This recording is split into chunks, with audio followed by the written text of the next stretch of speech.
Aujourd'hui, on va s'occuper d'un Fire Stick TV Lite. Oh, vous pouvez voir ici. Donc c'est un Fire Stick TV qui est reconditionné. Donc c'est pour ça qu'on a un petit sachet comme ça.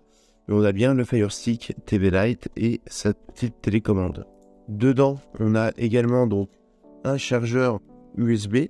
Donc ça va nous être utile pour pouvoir alimenter le Fire Stick. Et on a un adaptateur HDMI si on veut ne pas mettre directement HDMI, mais se servir de petites rallonges, enfin un coude par exemple. On a quand même des piles pour la télécommande, donc des piles Amazon. Et il faudra acheter en complément, donc moi j'ai acheté une clé USB de 64 Go Kingston, et donc un produit de chez RI qui s'appelle un OTG câble. Donc l'OTG, vous allez voir, vous tapez, je vous mettrai le lien dans la description, mais ça va nous permettre en fait de sortir du micro USB du Fire Stick, un autre micro USB pour l'alimentation et un USB pour pouvoir mettre notre clé USB et installer les ROM dessus. Donc ça c'est très important. Ce câble c'est la même chose en fait qu'on peut utiliser sur les consoles mini également. Donc ce qu'on va faire dans un premier temps, on va déballer comme ça. Pour le branchement, c'est très simple. On branche le câble OTG tout simplement sur le port micro USB prévu à cet effet ici. Ok. Ça nous sort bien des deux sorties comme on le souhaite. Donc je viens sur mon câble OTG brancher mon alimentation sur le micro USB. Donc là j'ai bien mon câble d'alimentation auquel je vais raccorder la prise de courant. Toc. Et de l'autre, j'ai mon port USB dans lequel je vais insérer ma clé USB. Donc la clé USB, on va aller voir sur l'ordinateur comment ça se passe pour la configurer. Mais avant cela, on a installé donc tout simplement le Fire Stick à la télévision. On va le paramétrer pour le démarrer classiquement. Donc on va aller chercher notre langue pour nous français. Ça va configurer le Fire Stick. Donc juste une petite information pendant la mise à jour. Donc si vous avez déjà des produits Amazon, par exemple des Echo, tout ce qui concerne Alexa, en fait vous n'avez même pas à configurer votre réseau Wi-Fi. Moi il l'a fait automatiquement et c'est pour ça qu'il lance la mise à jour. Et donc une fois tout installé, vous arrivez là-dessus. Pareil, petite astuce, moi tous mes produits domotiques ou en tout cas connectés, j'ai créé un réseau sur du Wi-Fi 5 parce que le Wi-Fi 6 malheureusement des fois n'est pas pris en compte. Donc en fait j'ai deux réseaux, j'ai un réseau en Wi-Fi 6 dans lequel je vais avoir tout ce qu'il faut et un réseau en Wi-Fi 5 dans lequel j'aurai tout ce qui est domotique. Donc là vous avez vu, moi j'ai pas eu à le faire encore une fois puisque j'ai déjà des produits Amazon connectés sur mon réseau. Il va télécharger le dernier firmware, donc ça finalise toutes les mises à jour et donc là il va demander au préalable si c'est bien votre compte, ce que j'ai fait, et là donc on va mettre nos merci puisque on va pas mettre de contrôle parental puisque c'est moi qui va m'en servir. Et je vais avoir accès donc à plein d'applications déjà, à Amazon Prime bien sûr, qui est déjà tout configuré. Nous, ce qui nous intéresse, c'est d'aller dans l'App Store, de faire rechercher et de trouver RetroArch. Donc là, il me le trouve. Il est directement dans la bibliothèque. Vous n'avez rien besoin de faire. Vraiment, c'est très très simple. Vous cliquez sur OK, obtenir téléchargement gratuit. Il va le télécharger et l'installer. Une fois que c'est installé, donc vous pouvez cliquer sur ouvrir. Il vous met, attention, vous devez donner l'accès pour un périphérique externe. Donc là, démarrez-le bien. Depuis le début, en fait, j'ai ma clé USB dessus. Donc même si pour le moment elle est vierge, on n'a rien fait, vous l'installez et vous mettez OK. Donc là, OK. Et donc là, voilà, il va arriver directement sur RetroArch. On attend que tout s'installe correctement. OK. Il me l'a bien mis en français. Il a bien mis, du coup, les boîtes police. Vous pouvez faire une mise à jour en ligne, téléchargement de cœurs et donc aller prendre les cœurs que vous avez besoin. Donc par exemple, on va aller chercher des Nintendo, Gambat pour la Game Boy Color, MGBA pour la Game Boy Advance, Messel et Nestopia, comme ça je vous montrerai la différence quand on en a plusieurs. On va prendre Parallel 64, après vous pouvez tous les installer, c'est pas un souci. Et on va déjà partir là-dessus. Comme ça, je vais vous montrer un petit peu comment ça se passe sur la clé USB. Après, vous avez compris, si vous voulez télécharger des cœurs qui sont donc des émulateurs, bah voilà, hein, il suffit de cliquer sur le cœur que vous avez besoin et ça va l'installer. Donc c'est très très simple. On va quand même installer la Dreamcast, même si je pense que ça ne va pas fonctionner. Et on va voir s'il y a de la PSP Yes et DuckStation, qui s'appelle Sound Station sur RetroArch, pour tester de la PS1 et PSP, voir si ça fonctionne. Ok, et bien maintenant, je vais vous montrer comment ça se passe du côté de la clé USB pour pouvoir mettre les ROM tout simplement dessus. Donc là, si vous avez fait comme moi, vous avez directement un dossier qui s'appelle Android, un dossier qui s'appelle lost.dir, et c'est tout. Si jamais vous aviez d'autres choses sur votre clé USB, je ne l'ai pas dit, mais il faut la formater directement depuis le Fire Stick. En fait, il faut aller sur périphérique, vous allez trouver votre clé USB et vous faites formater. Donc ici, ce qu'on va faire, c'est sur notre clé pour l'Amazon, donc c'est ma Kingston. Je vais créer un nouveau dossier qui s'appelle Game, ok, et dedans, je vais déjà y mettre les BIOS. Donc si vous voulez pas vous embêter et que vous avez déjà Retrobat, je vais vous mettre le lien pour récupérer des BIOS pour Retrobat et vous les glisser dedans, puisque dedans, il y a déjà tous ceux pour RetroArch et même plus. Donc bah tant pis, au pire vous en aurez en trop, mais c'est pas grave. Ensuite, on va vouloir y mettre des jeux. Donc on a vu qu'on avait mis des Game Boy, des choses comme ça. On va mettre la Game Boy Advance, la Game Boy Color. Je crois qu'on avait mis la NES.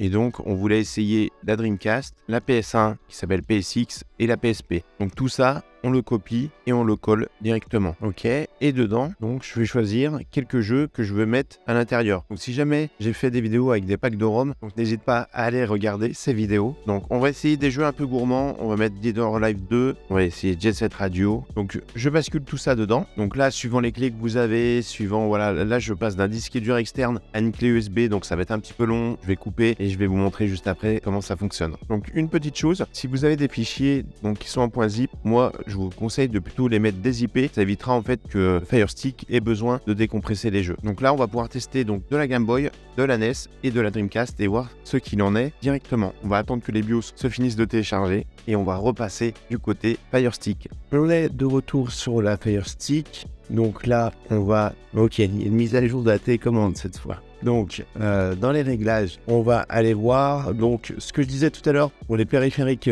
externes. Vous l'avez ici dans ma Fire TV, lecteur USB. En fait, au tout départ, si votre clé n'est pas vierge, c'est ici qu'il faudra la formater. Mais là, on va s'occuper de mettre une manette en Bluetooth, c'est-à-dire qu'on va aller dans télécommande et appareil Bluetooth, manette de jeu, ajouter une manette de jeu. Il va nous rechercher la manette. Donc moi, j'ai une manette comme celle-ci de Switch chinoise dont je vous ferai un test. On va la mettre en mode appairage et on va voir s'il la trouve. Malheureusement, ça n'a pas l'air de vouloir se connecter. Donc on va essayer avec une manette de Xbox Series. Donc on va appuyer sur le logo pour la mettre en Bluetooth. Ok, avec la Xbox, ça va nickel. Il la trouve directement. Donc on va cliquer dessus. Ok, et là c'est tout bon. Donc là, on va importer du contenu, on va faire analyser un fichier, storage, on va analyser donc tout notre dossier game, et on va déjà faire la Game Boy, analyser ce dossier, on va faire la NES, pareil, et la Dreamcast, pareil. Et ici, donc ça nous fait apparaître la Game Boy, la NES et la Dreamcast. On va aller sur la NES, on va essayer Kirby, on va le lancer, allez, on essaye avec mes scènes, on va voir. Ok, ça a l'air de fonctionner. Donc vous n'avez pas le signe, c'est normal, il n'y a pas de... C'est juste pour éviter les droits. Ok, il y a un petit peu de latence, mais ça a l'air de bien marcher. Allez, viens là, toi. Chuck. Ok, donc j'ai volontairement pris Kirby parce que je sais que c'est un jeu qui est des fois un petit peu compliqué à émuler. Mais là, ça a l'air d'aller. Hein. Ça a l'air d'aller. Ok, donc moi j'avais mis Start plus Select. J'avais modifié ça directement dans RetroArch. Donc là, je peux toujours utiliser ma manette, même sur Amazon Fire Stick. Donc en fait, ce que vous pouvez faire déjà, c'est dans Vidéo, mise à l'échelle et mettre échelle à l'entier. C'est vraiment vous voulez quelque chose de propre. La configuration automatique des manettes dans Entrée, je vous conseille de la laisser activée. Ici, la détection des touches, vous pouvez remettre en normal, des fois ça aide. Après, c'est à vous de voir ce qui est le mieux suivant vos manettes. Ici, dans Retoxy, déterminez le hotkey, donc sur Select. Si vous souhaitez cliquer RetroArch, on peut mettre un Start plus Select. Ici, appuyez sur un menu qu'on souhaite. Donc là, je vais remettre Start, comme ça je serai avec ces Start plus Select. Vous pouvez déterminer pour les avances rapides. Voilà, ici par exemple, moi je vais mettre R2, etc., etc. Donc après, à vous de voir si vous avez besoin. Pareil, on peut faire des sauvegardes instantanées. Moi, je vais mettre la touche pad du bas. Hop, et si je veux la charger, la touche pad du haut. Pour les disques suivants, je vais mettre hop, vers la droite. Et disque précédent, vers la gauche. Donc, une fois que vous faites des configurations, il faut bien sauvegarder vos réglages. Donc, dans Fichier de configuration, vous faites sauvegarder la configuration actuelle pour être sûr d'avoir bien la sauvegarde. Ici, dans Réglage dossier, vous allez pouvoir mettre où vous avez vos BIOS, etc. Donc là, vous avez vu, nous, les BIOS, on les avait mis ici, Game, BIOS. Vous faites utiliser ce dossier. On va faire la même chose avec la Game Boy et Super Mario Land 2. On va lancer, il va nous demander avec lequel on va essayer avec Combat. Et on l'active. Donc ici, j'ai un souci, il ne veut pas me trouver ma touche Start. Donc on va aller dans les touches. On va aller dans les touches du port 1 et je vais aller sur le bouton Start. Donc ce que j'ai dû faire, j'ai dû inverser les deux, Start et Select. Je ne sais pas pourquoi, mais bon. En tout cas, ici ça fonctionne. Donc si vous avez le problème, n'hésitez pas à faire la même chose vous de votre côté, à inverser le Start et le Select, si jamais ça ne fonctionne pas de votre côté. Donc tout fonctionne nickel, il n'y a pas de souci. Hop. C'est de la Game Boy, donc ça va bien. Ici, hop, je peux passer par là pour accéder au menu et faire fermer le contenu si je veux juste revenir sur mon menu de RetroArch, pardon. On va essayer de la Dreamcast pour voir si ça fonctionne. Alors, j'avais pas pris le cœur, ok, donc là, comme d'habitude, pour aller prendre un cœur, c'est très simple.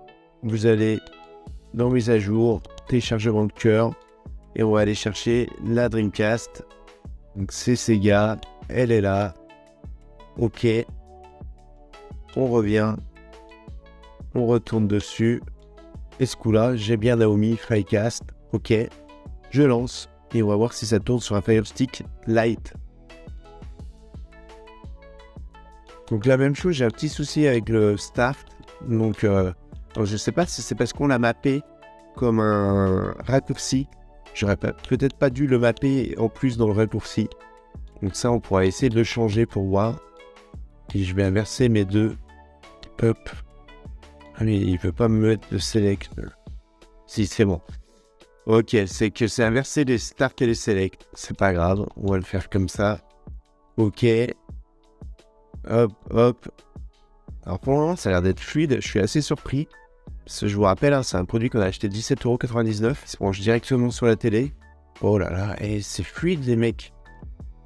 Ça va? Non? Ça va? Alors vous n'avez pas le son, vous, c'est normal. Y a pas de... C'est juste parce que pour les droits d'auteur, c'est mieux. Mais ah ouais, je suis très surpris. Vraiment très surpris. Parce que c'est propre et fluide. Et je ne m'attendais pas à ça. On va fermer le contenu. Alors là, on a rajouté de la PSP et de la PSX. Donc, on va aller importer du contenu, analyser un dossier comme tout à l'heure on a fait. Storage, ma clé USB, IM, PSP, analyser ce dossier. Et on va faire la même chose pour la PSX, analyser ce dossier. Et comme ça, il va le lancer directement après. Ok, il a fini de tout analyser. Si je retourne donc à mon point de départ, je vais avoir la PlayStation et la PSP, je pense qu'il est toujours en train d'analyser, donc on va essayer déjà Crash et on va voir ce qu'il en est. C'est avec SwingStation, qui est l'équivalent de DuckStation sur RetroArch. On va se mettre en français, je vous ai passé l'intro parce qu'elle est très très longue. Mais on est dans le jeu, donc là par contre ça fonctionne que avec le pad pour le moment. Je pense que ça on peut peut-être le régler. Hop. En tout cas, ça a l'air de fonctionner. Ok, on est en jeu. Alors, hop, je peux tourner, d'accord. Là, je peux sauter ici. Qu'après, vous pouvez réattribuer les touches. Bon, ça lagouille un tout petit peu. Mais en vrai, en solution portable, ça peut être intéressant. Et surtout, on se prend pas la tête. Alors après, dans les trucs pas trop chers, je vous ferai une démo. Ah bah, puis vous voyez là, une fois que ça charge certaines textures, ça a l'air d'aller plus vite. Il y a peut-être un temps d'adaptation. Ok, bon, en tout cas, ça m'a l'air d'aller. Ça m'a l'air d'aller. C'est pas oufissime. Après, on pourrait essayer avec d'autres cœurs. On pourrait essayer de voir également voilà, si on peut améliorer certaines choses. En tout cas, le BIOS a bien fonctionné. Tout m'a l'air plutôt pas mal. La résolution... Est-ce que je peux essayer en OpenGL pour voir? Et de mettre de l'anti-aliasing. Est-ce que là ça a marché ou est-ce que ça a bugué? Ok. Déjà c'est plus joli. Par contre, ouais, ça bug. Ça bug. Donc on pourra pas non plus faire des choses extraordinaires sur la PS1. Mais ça, en vrai, voilà, je ne suis pas surpris. Ce qu'on va faire, on va essayer de voir avec un autre cœur. Si peut-être c'est pas un peu mieux, malgré tout. Sinon, il y a une autre solution, c'est d'utiliser une PS1 mini. J'ai fait... on va essayer celui-ci, qui me semble est le Mednafel. Donc là, on voit que même ici, en fait, ça lag. Ça lag sur ce cœur-là. Donc je pense que ça va pas être bon. Parce que si ça lag déjà dans les menus, ça m'étonnerait que ça s'améliore dans le jeu. Donc là, on voit clairement que ça lag. Là, vous le voyez bien. Ça lag à mort. Bah, c'est pas grave. On va utiliser un autre cœur. Donc, sachant que pour le moment, c'est quand même le DuckStation qui nous a permis le plus de choses. Même si c'était pas optimum. Allez, on tente. Alors là, le menu a l'air d'aller super vite. Donc, on va voir en jeu. Alors, je l'ai mis en anglais, mais on s'en fout. C'est juste pour voir si ça marche. Mais ça a l'air d'être nickel. Allez, on va voir en jeu ce que ça nous dit. Hop, allez, let's go. Ah oui. Ah oui. C'est beaucoup plus fluide. Ah bah ça, c'est pas mal. Ça, c'est pas mal. Regardez-moi ça. Alors, est-ce qu'il y a des réglages pour améliorer ça ou pas? Option de cœur, vidéo.